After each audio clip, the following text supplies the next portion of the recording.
People of power, welcome to Mount Fitness MBS Ministry, where I am your host, Brother Minister Mongoose, and where this is a holistic mind, body, and spirit ministry. This ministry takes a look at human existence and the human condition in all of its different forms. No subject matter that's considered to be relevant and substantive is off limits. Absolutely no subject matter.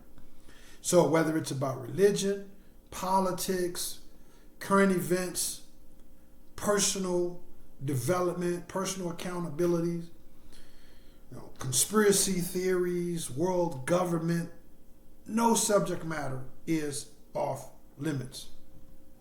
Now, when it comes to the various messages that will be discussed, it's important that you know that my point of view is my point of view. It's based on my own experiential philosophies and my own spirituality.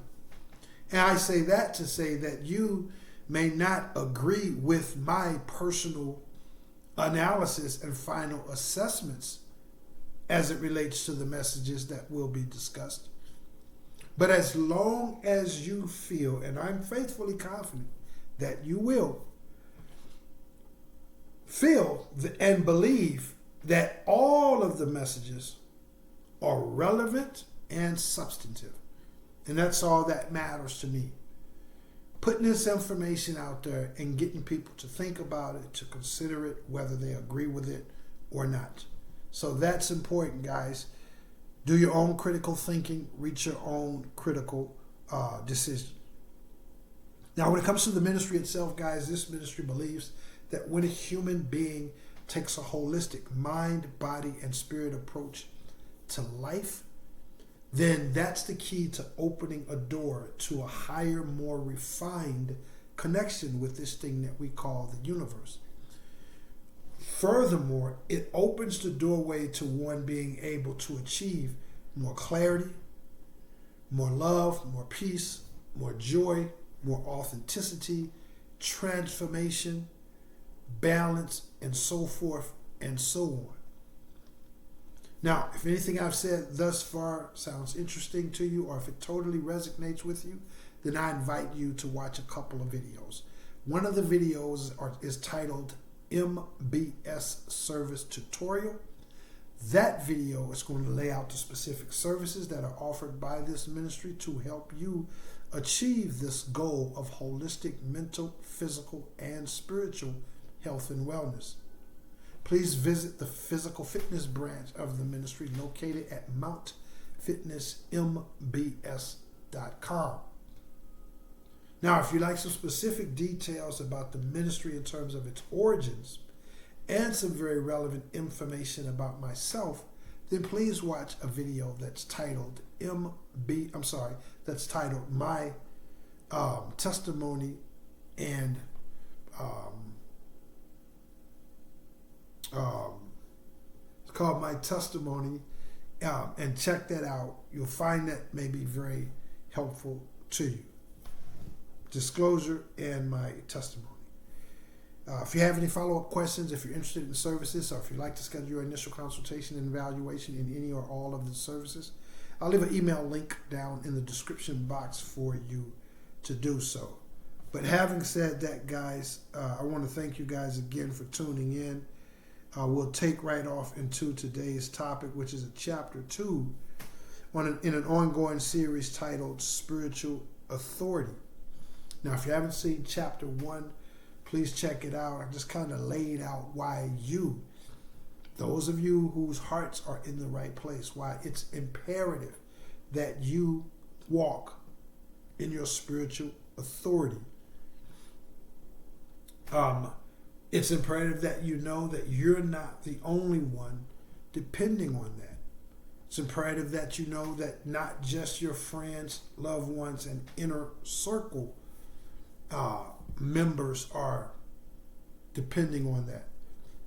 Strangers, society at large, people's hopes, dreams, the degree of positivity, negativity, confidence, or insecurity. It's all, to a large extent, riding on you and depending on you and your God-given ability to walk in your spiritual authority. Now, we're going to be talking about what spiritual authority is, and obviously those are some of the most important reasons why you have to learn how to wield your spiritual authority. When the good book says that this enemy, this lion, is going to and fro in the land, seeking whom it can devour, obviously that's not a literal physical lion. These are thoughts. These are energies. These are feelings. These are emotions. These are psychic transmissions. These are spiritual energies that's going to and fro in the land. So negative energy, things of jealousy, greed, lust, anger, hate, frustration, hopelessness, bitterness, aggression, sadness, envy. All of these are energies, spiritual energies that's roaming through in the land, seeking whom they can devour, whom they can attach themselves to, and whom they can infiltrate and misguide, distract, mislead, and ultimately destroy. There are a few of us who have been given the eyes to see. A lot of people, dare I say most people that are following the path that I just mentioned, this blinded path, a lot of them is due to the fact that they just don't have the eyes to see. We don't knock them, and yet we still have a job to do. A lot of those people, they are just so hopelessly dialed in to a system, a structure, a societal in vogue type of way of being and existing, that they never, and because again they wasn't given the eyes to see, they never seek out and question anything, or they question anything and the answer or the potential answer could be more hurtful or more confusing than the familiar, more comfortable path that they're on. Even though it's hurtful, it's discouraging, it's painful, they've become comfortable and kind of numb to that pain, and they're willing to stay there as opposed to looking out, investigating, questioning, and pursuing the things that you and I pursue: love, faith, wisdom, knowledge, understanding, evolution, advancement, and things of this nature from a spiritual standpoint. And so you have been gifted this ability to lead these people, the blind people who are willing to be led. You have that power. The authority is yours. We don't battle against flesh and blood. We battle against enemies in high places, the heavens, the energies, the spiritual, the psychic, the emotional environment. And you've been given authority there to reign with truth, with love, with courage, with compassion, with humbleness, with tolerance, with boldness, with kindness, with fierceness. All of these things. And again, just setting the table and kind of rehatching some of the information that I went over in chapter 1, because oftentimes whenever I do a teaching or a workshop on these type of subject matters, the question inevitably presents itself like, what is spiritual energy? Like, is that a real thing? What is the spirit realm? Isn't that just something, that people are in church reference when they talk about the spiritual realm or spiritual warfare, and, having a good angel on one shoulder trying to help you and a bad angel on the other shoulder trying to lead you to destruction? Aren't those things just for people that's in the church? And the fact of the matter is that they're not. So in this message here, I'm going to be laying out some bullet pointers and detailing a couple things, giving some examples to help guide you into the realization that spiritual energy is a real thing. And if spiritual energy is a real thing, and it is, then it only stands to reason that you, those of you who have awakened to the nonsense, the narcissistic patterns and tendency, you awaken to the fact that witchcraft exists, you've awakened to the fact that we've been taught false history and all these different things, and you're not partaking in that, that means you've been awakened so that you have authority over that. So, again, we're going to be talking about some of the things, and I'll be giving some examples starting now. Some of the things that we can hang our hats on, not just from a religious standpoint, not just from a philosophical standpoint, but also from a hard-nosed scientific standpoint, like spiritual energy and thus spiritual authority are real things. So let's get into it. The easiest way that I can describe it, guys, is starting with some examples and starting with, setting the table before I get to those examples of what is going to seem philosophical, perhaps even theological, but there's actually scientific nuts and bolts research, data, study, and findings that proves what I'm about to say. And if you'd like some follow-up information on this research, study, data, etc., reach out to this ministry. Again, I'll leave that same email link down in the description box. But from a very factual standpoint, everything is energy. Every single thing in the universe is energy. This computer that I'm looking on, this tablet, phone that I have my notes on, clothes, coffee cups, paper clips, buttons, zippers, food, trees, cars, animals, human being, everything is different. Everything is energy. What makes it appear as such? What makes this appear as a piece of clothing? What makes this appear as a hoodie? What makes this appear as a table? What makes that appear, as a counter? What makes that appear, as a couch? It's just different energies, different shades of light, and different degrees of vibrations of said energy. And it's oscillating and twisting and whining and turning and bouncing and lighting and glowing and dimming, all at various speeds. And that's why it appears as a coffee cup. This is why it appears as a computer, as a human being, as a tree, as a car, as a notebook, and so forth and so on. Everything is energy. Now, we're going to give some examples of some of the most kinds of energy, or some of the most common, some of the most well-known kinds of energy. Setting the table here, setting the building blocks for how we can embrace these truths that spiritual energy is real.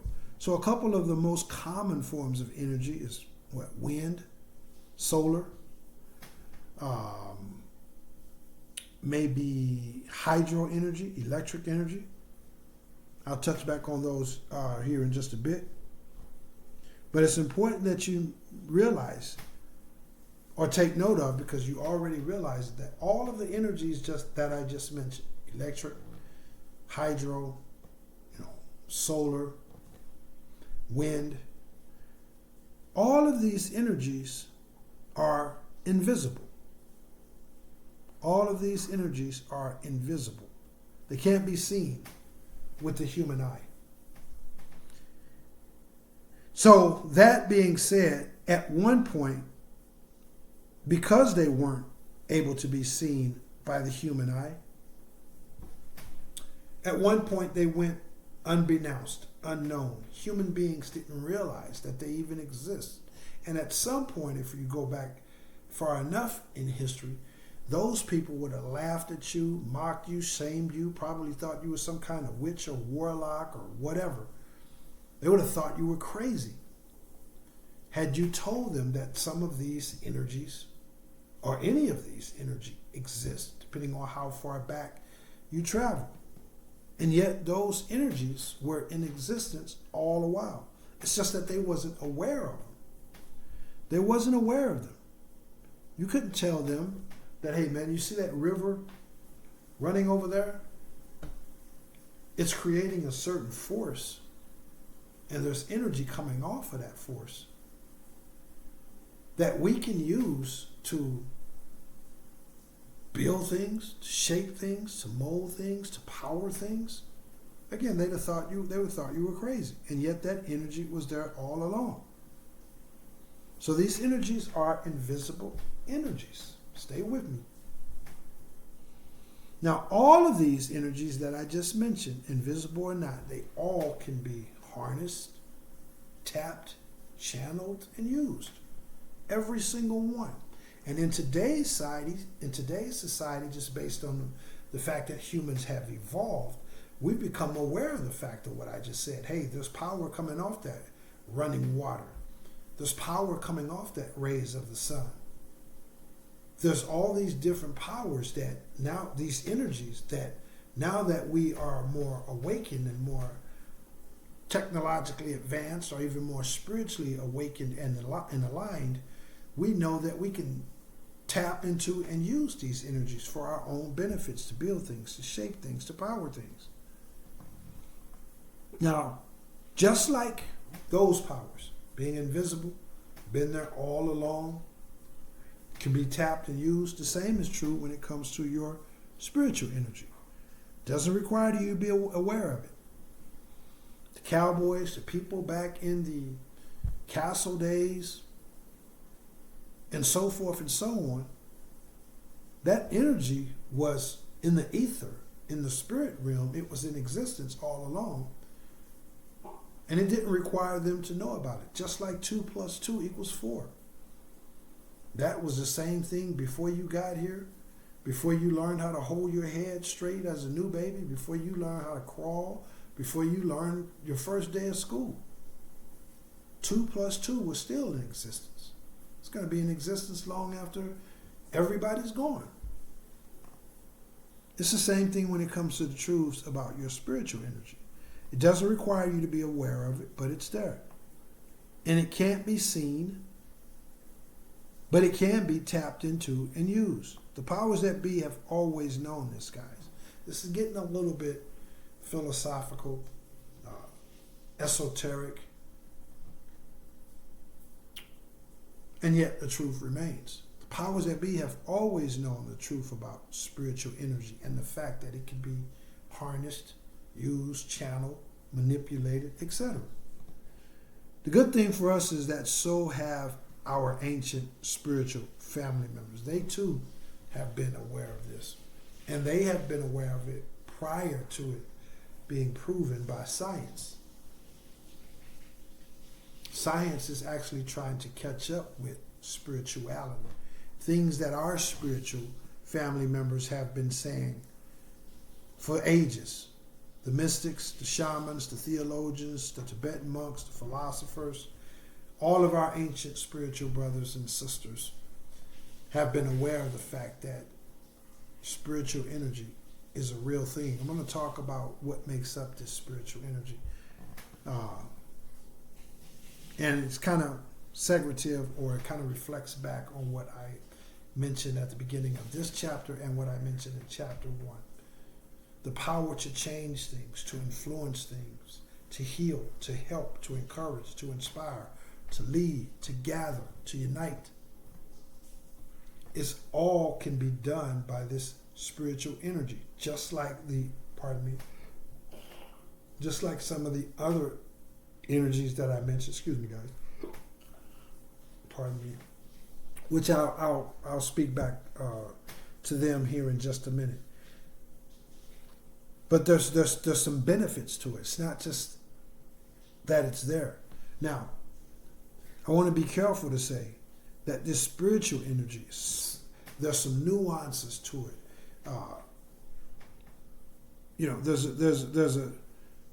There's a nuance to it, that in that some of these other energies are just energies. Wind energy is just wind energy.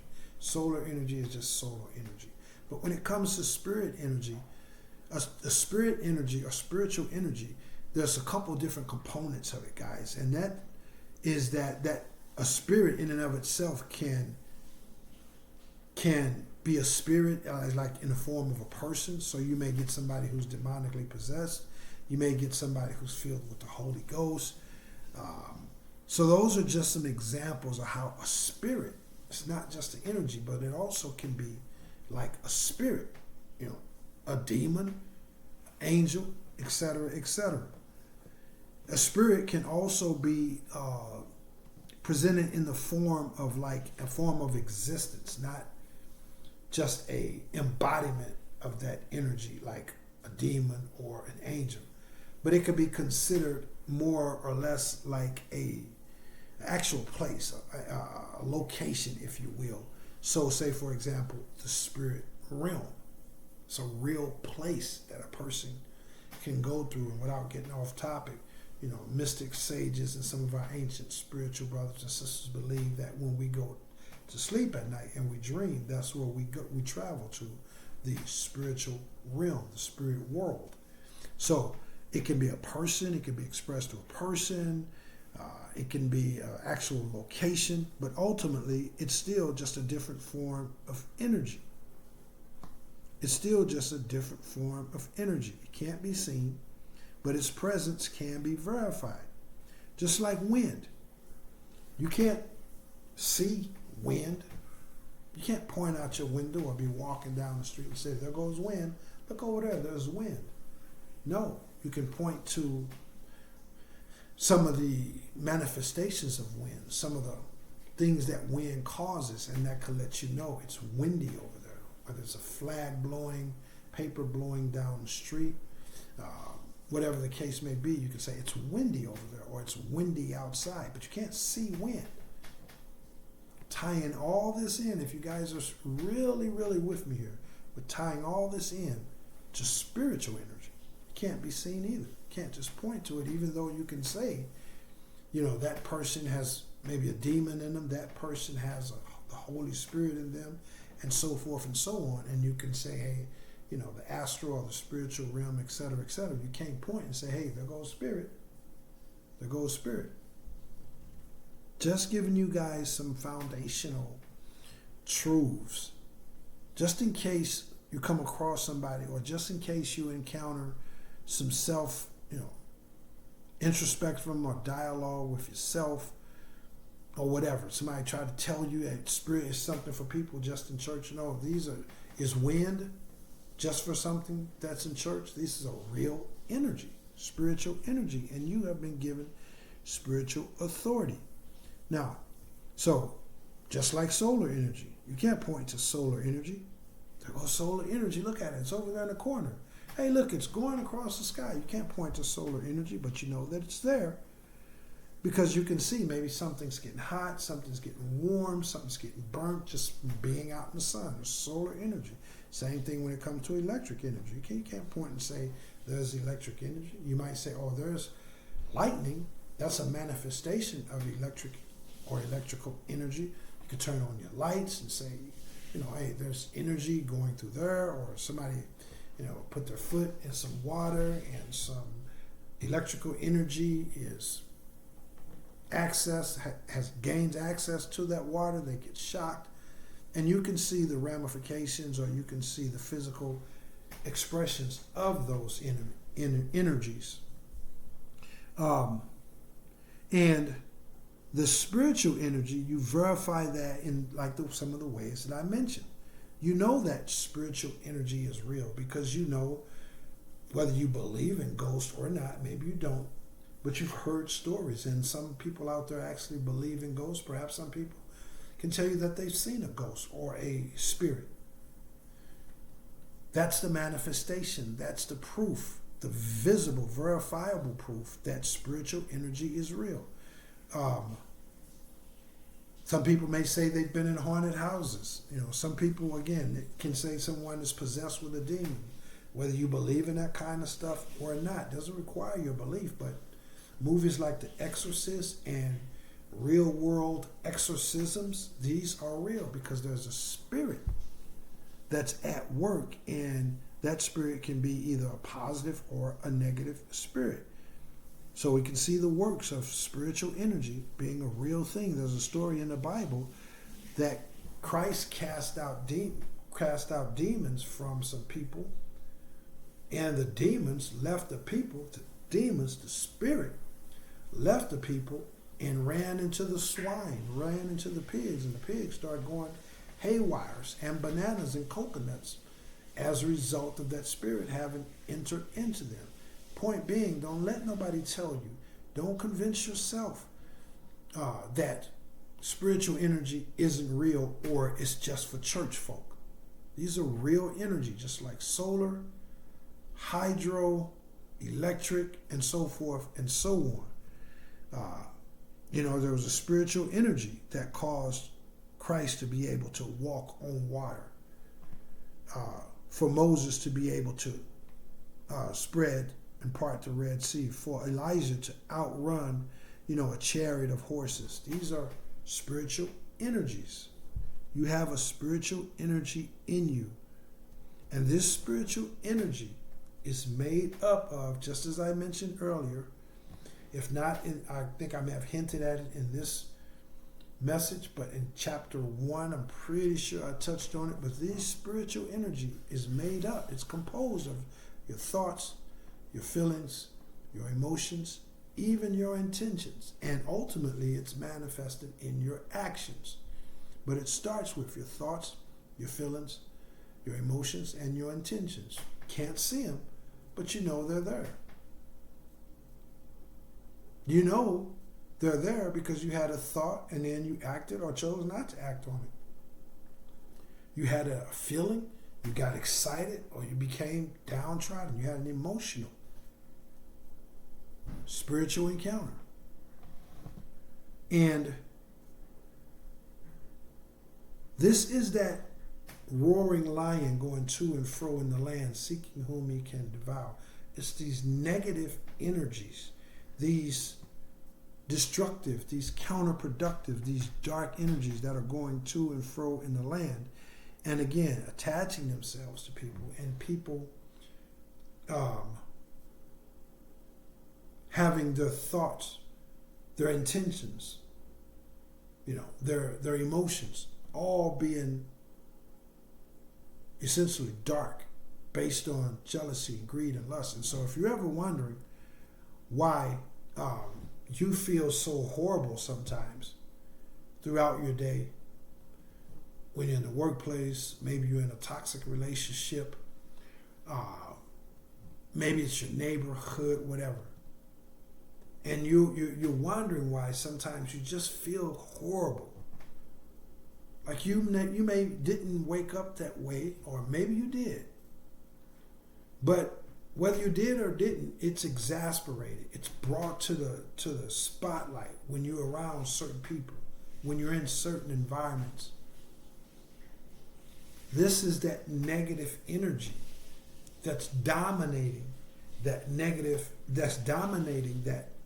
environment, that's polluting it, that's causing it to be toxic. And as a result of you not standing in your spiritual authority, being able to take control of the fact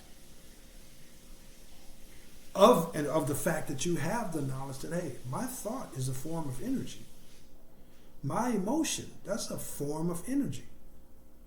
My intentions, am I really helping this old lady across the street because it's in my heart, or am I doing it because it's gonna make people look at me as being a good person, or am I doing it just because I'm supposed to do it? My intentions. Am I giving this person a ride home because I really care about them, or because I'm trying to use them to get a good word as a backup, a word, as a reference on the job? What's my intentions? So when you realize that your thoughts, your feelings, your emotions, and your intentions are all forms of energy, then you assume the responsibility or the consequences of not assuming the responsibility of saying, hey, now that I know this, I got to be sharp. I got to be vigilant. I got to be consistent. I got to be determined. I got to be persistent. I got to be proactive when it comes to my thoughts, my feelings, my emotions, and my intentions. Because again, you're not the only one that's benefiting from it, and you're not the only one being negatively impacted when you surrender your God-given spiritual authenticity and you walk into those environments and you start feeling a certain way. You don't take charge of your feelings, your thoughts, your emotions, and it just wears on you. It tears on you. It leans on you. It pulls on you. It nags on you. And then whether it's 5 minutes or 5 hours later, you feel drained. You feel exhausted. You feel unfulfilled. It's because during those times, during those situations, you negated, most likely unintentionally, you negated your spiritual authority and your spiritual assignment. You didn't just wake up to these things for you to know. You woke up to these things so that you can exercise by way of this thing we call infinite power, God, whatever you want to call it, by that power to have authority and set the environment. You are a walking, living, breathing embodiment, environment of this thing that's most commonly referred to as the kingdom of heaven. It's within you. And so when you go around and you let people who have this negative, low energy, and you let them pour all that onto you or cause you to just be caged when it comes to your thoughts, your feelings, your emotions, then you're doing yourself a disfavor and those others that are on the job who are just being bamboozled by it all. Their eyes haven't opened. They don't know that another way even exists. They're just in it. And so narcissistic behavior, rudeness, jealousy, insincerity, unfulfillment, revenge, dog-eat-dog mentality, they're just following along. And you have the divine responsibility to carry that kingdom, to carry your spiritual authority and say, hey guys, here's a thought. Here's a better way. And you can walk this better way, and I'm going to show you how. Not by being Pollyannic and rainbow and unicorns, not by kissing up, not by dumbing down, not by numbing out, but by staying true in the eye of the storm. And if something pissed me off, if something irritated me, if it agitated me, I can admit that because we are spirit beings having a human experience, and the good book says there's no temptation that has overcome you except those that are common to man. So it's common to man to err, to fall down, to make mistakes, to maybe fall into ego and jealousy and revenge and all these different things. But you've been given the authority to come right back to your apex, which is your spiritual authority, to override that in spite of having fallen down, in spite of having been misled, misguided, having bad intentions, etc., etc. That is your divine responsibility. So again, when you don't walk in your spiritual authority, you make yourself susceptible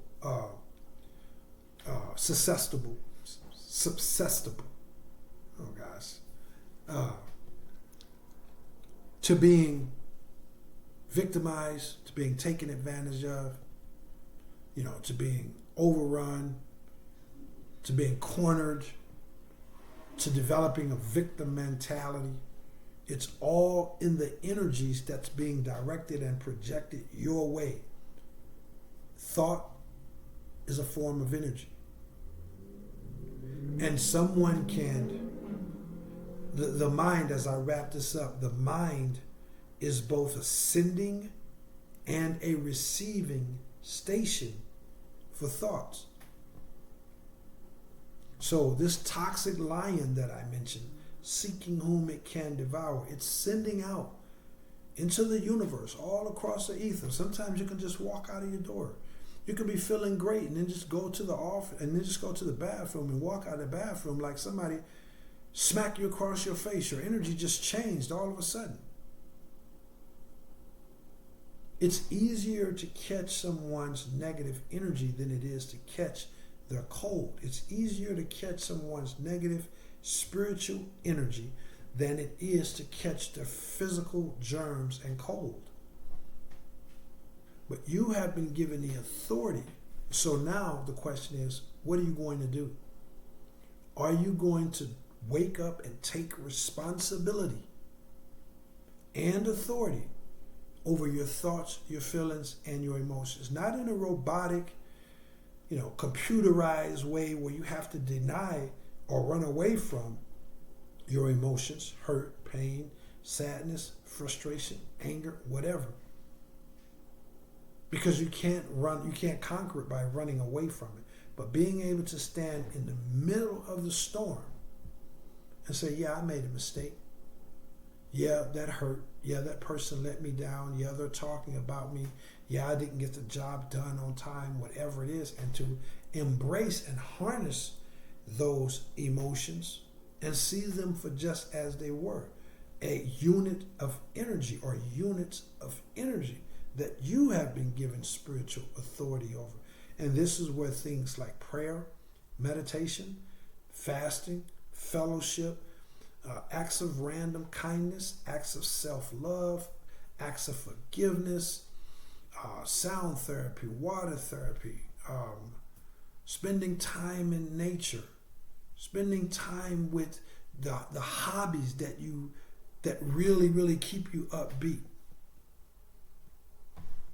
Listen, I got to get out of here, guys, but this is the express reason for why I always put the email link down in the description box, because you're not the only one that's going to reap the benefits of you walking in your spiritual authority, and you're not the only one that's going to suffer the consequences when you don't. You have been given the power and authority to reign and rule and control the spiritual environment by way of you sending out the ultra powerful energies, spiritual energies of love, of kindness, of courage, of compassion, of humbleness, of tolerance, of joy, of encouragement, of nourishment. When you send these out, and you don't have to be sitting around concentrating to send them out. You just keep them embodied within you and they emanate out. If you'd like some information on how this ministry can assist you in that regard, or if you'd like some study, research material, prayer, etc., reach out to the ministry. I love the opportunity to speak with you. Again, watch the aforementioned videos, the MBS service tutorial video, as well as the video titled My Testimony and Disclosure, and contingent upon what the Holy Spirit reveals to you from those videos. If you have any follow-up questions, or if you'd like to schedule an initial consultation and evaluation in any of the services, or perhaps even all of the services, hit the email link. I love the opportunity to speak with you. Now, here's something that you can do. Here's a few things that you can do. If you got value out of today's message, or if today's message resonated with you in any way, here's some things that you can do to send a powerful signal out to the universe, out to God, Allah, Buddha, Christ consciousness, Yahweh Selassie, whatever you call it. You can send a powerful message out to the universe that says, hey, I think this ministry could be on to something. I think, even though I may not agree with it all, I think the heart, the intention of it is good. And I align with anything that is good. Whether I agree with it or not, I can see it's coming from a good place, and I align with that. You send a powerful message out to the universe and say those things in a very meaningful, in a very tangible way. When you hit the share button. That's the most important button of all, in my opinion. It'll mean a lot to the ministry if you hit that share button. Each one reach one, and each one teach one. Hit the share button, guys. It'd mean a lot to the ministry, and it also would mean a lot, maybe even more, to the person that receives the message the moment that you share it with them. So hit the share button, and if the Holy Spirit moves you to do so, then also hit the thumbs up button, hit the subscribe button if you aren't already subscribed, and then be sure to hit the bell icon to receive notifications when I upload a new message.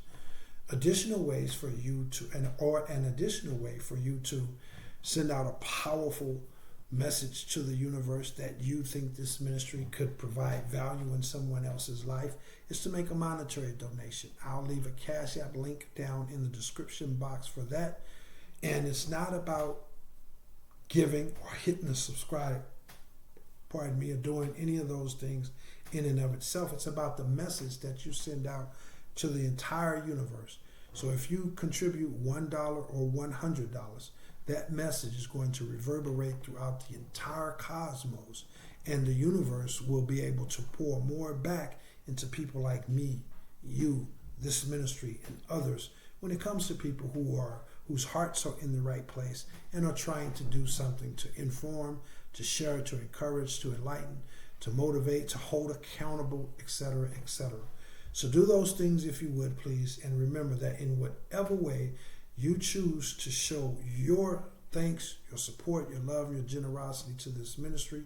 Don't know if I mentioned the Cash App link down below, but in any way you choose to mention or to express your thanks, love, and appreciation and generosity, you will receive the abundant harvest that the universe has promised, a harvest that is shaken down, pressed together, and running over. Please receive that by faith.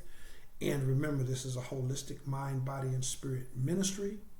So if there's anything I can do to help you make sure that regardless of what's going on, your mind, your body, and your spirit can remain and continue to even evolve to the best of its ability in terms of being strong, in terms of being healthy, in terms of being beautiful, and in terms of being vibrant. Mind, body, and spirit. If there's anything this ministry can do to help you, reach out. I'd love to hear from you. I am Brother Minister Mongoose, and I will holler back. Peace.